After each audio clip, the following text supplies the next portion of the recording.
Iran के president Ibrahim रईसी का जिस तरीके से एक चॉपर इंसिडेंट में डेथ हुई है, इंतकाल हुआ है, वो एक बहुत बड़ी घटना है। इस घटना को सिर्फ हम एक इंसिडेंट नहीं मान सकते हैं।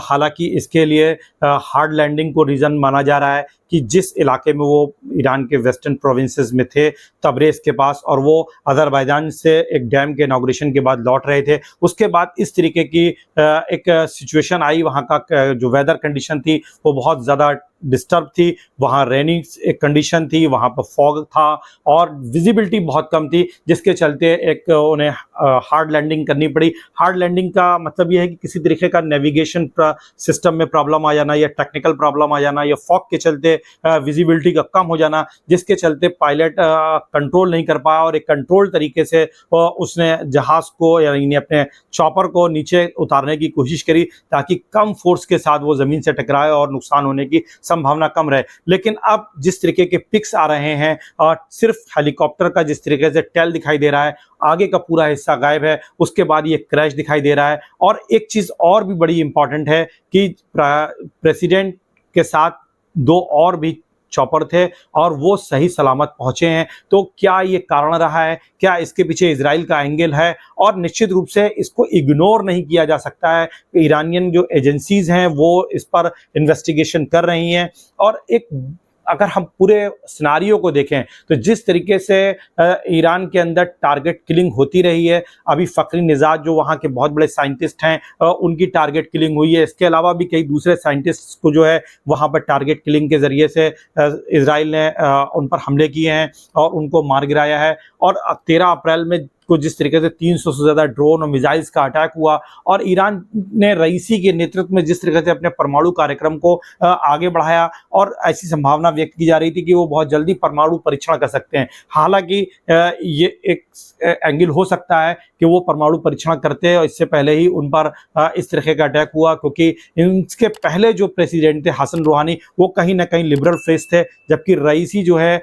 आयतुल्लाह खुमैनी के जो है बहुत ही करीबी हैं, हार्ड लाइनर रहे हैं और उन्होंने अपने लीडरशिप में, अपने प्रेसिडेंसीशिप में बहुत तेज़ी से ईरान के परमाणु कार्यक्रम को आगे बढ़ाया। और जिस तरीके से उन्होंने हमास का साथ दिया है, हूतियों को उन्होंने जिस तरीके से आर्म्ड किया है, हिजबुल्लाह को आर्म्ड किया है और पूरा इन्होंने एक रेजिस्टेंस ऑफ एक्सिस जिस तरीके से पूरे मिडिल ईस्ट में खड़ा किया है, ईरान के सऊदी अरब के साथ अपने रिलेशन को नॉर्मलाइज करते हुए पूरे वेस्ट को चकित कर दिया।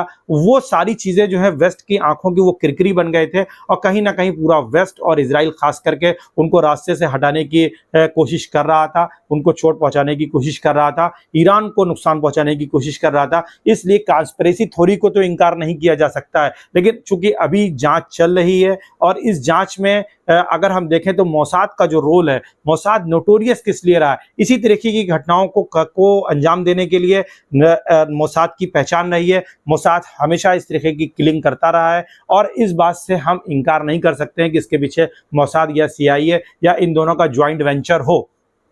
तो ये एक बहुत बड़ी घटना है और इस घटना को सिर्फ सिंपली एक एक्सीडेंट या इंसिडेंट के तौर पर लेना, ये मिडिल ईस्ट की जो वहाँ की डायनेमिक्स है, जो वहाँ की पावर गेम है, उसको ना समझने की भूल करना होगा। क्योंकि जिस तरीके से ईरान का राइज हुआ एक पावर के तौर पर, एक वो ड्रोन पावर के तौर पर उभर करके आया है और पिछले 35-40 सालों से जिस तरीके से वो लगातार सैंक्शंस का सामना कर रहा है वेस्टर्न कंट्रीज का, उसके बावजूद वहाँ पर एक इंडस्ट्रियलाइजेशन हुआ है, एक मिलिट्री इंडस्ट्रियलाइजेशन भी हुआ है, वहाँ पे मिलिट्री वीपन्स बन रहे हैं। यूक्रेन में जिस तरीके से उन्होंने रशिया की मदद करी है, यूक्रेन को कामिकाजी ड्रोनों के चलते बहुत नुकसान उठाना पड़ा है ईरान के, और रशिया में उन्होंने एक फैक्ट्री को कायम किया था, वो उसके चलते एक यूक्रेनियन एंगल भी इसमें हो सकता है, यूक्रेन का भी इन्वॉल्वमेंट हो सकता है और वो अजरबैजान से आ रहे थे। अजरबैजान एक्चुअल में इजराइल का बहुत क्लोज है, अजरबैजान का ईरान के साथ रिलेशन टेंस चल रहा है और अजरबैजान और आर्मेनिया के कॉन्फ्लिक्ट में ईरान आर्मेनिया के साथ दिखाई पड़ता है।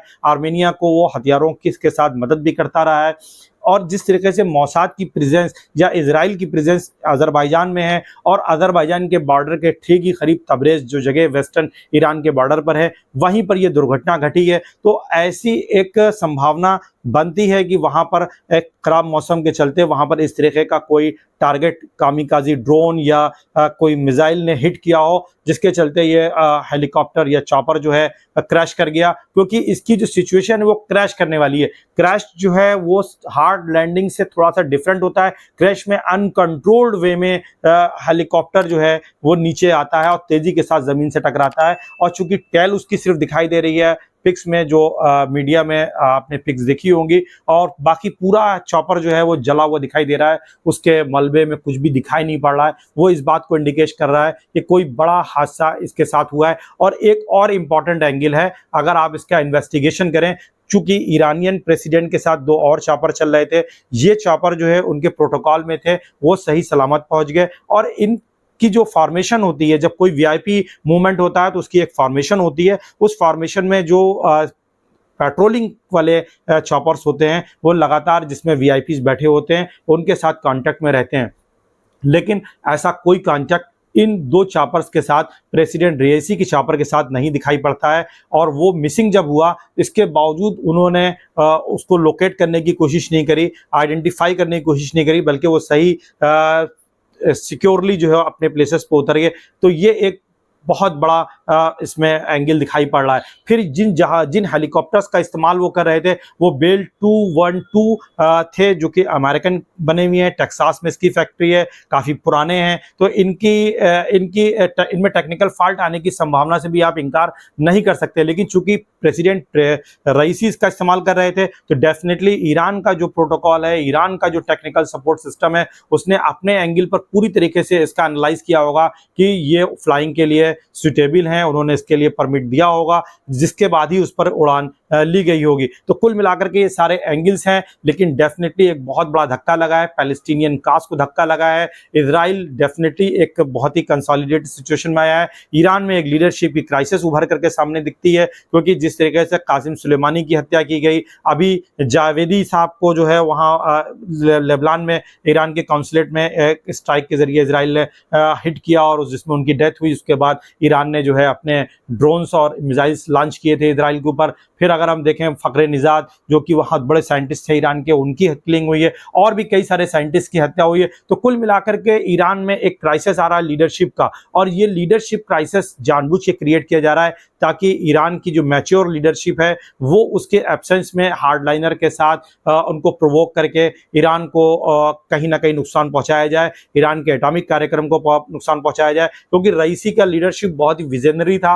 उन्होंने न केवल सऊदी अरब के साथ अपने रिलेशन को नॉर्मल किया, बल्कि सऊदी अरब और तुर्की जैसे देशों को एटॉमिक पावर और एटॉमिक बम की जो टेक्नोलॉजी वो भी शेयर करने की उन्होंने बात कही। ऐसा वेस्टर्न मीडिया में लगातार पब्लिश किया जाता रहा है। तो ये सारी चीजें दिखाती हैं कि जिसके चलते वेस्ट की आंखों के वो क्रिकरी बन गए थे, और आज उनकी इस तरीके से डेथ हो गई। ये एक बहुत बड़ा धक्का लगा है, पूरे इस्लामिक वर्ल्ड के लिए एक धक्का है। लेकिन इसके क्या कॉन्सिक्वेंसेस हो सकते हैं, जैसा कि ईरान में पब्लिक का जो ओपिनियन है, और साथ ही साथ वहाँ की जो अथॉरिटीज़ हैं, वो ये कह रही हैं कि अगर किसी भी फॉरेन इन्वॉल्वमेंट का इसमें ज़रा से भी हिस्सा होगा, पार्टिसिपेशन होगा, इजराइल का होगा, तो डेफिनेटली हम इसका नक्शा बदल देंगे, यानी मिडिल ईस्ट का मैप बदल जाएगा। और हिजबुल्लाह के जो प्रमुख है नसरुल्लाह, उनके जो पुत्र हैं हादी नसरुल्लाह, उन्होंने कहा है कि हम इजराइल का नक्शा बदल देंगे। तो एक आने वाले 72 घंटे आप कह सकते हैं कि इजराइल और मिडिल ईस्ट के पॉइंट ऑफ व्यू से बहुत इंपॉर्टेंट होने जा रहे हैं, दुनिया के लिए इंपॉर्टेंट होने जा रहे हैं। ईरान का रशिया के साथ बहुत ही क्लोज रिलेशन है, चाइना के साथ बहुत क्लोज रिलेशन है, साउथ कोरिया, ये एक नेक्सस उभर रहा है। तो कुल मिलाकर के दुनिया एक बड़े कॉन्फ्लिक्ट की तरफ बढ़ती हुई दिखाई दे रही है, अगर इसमें कोई भी बाहरी इन्वॉल्वमेंट नजर आया। आपको ये एनालिसिस कैसा लगा? आप अपने व्यूज़ हमें कमेंट के माध्यम से शेयर कर सकते हैं। चैनल को सब्सक्राइब कर लिए। Thank you.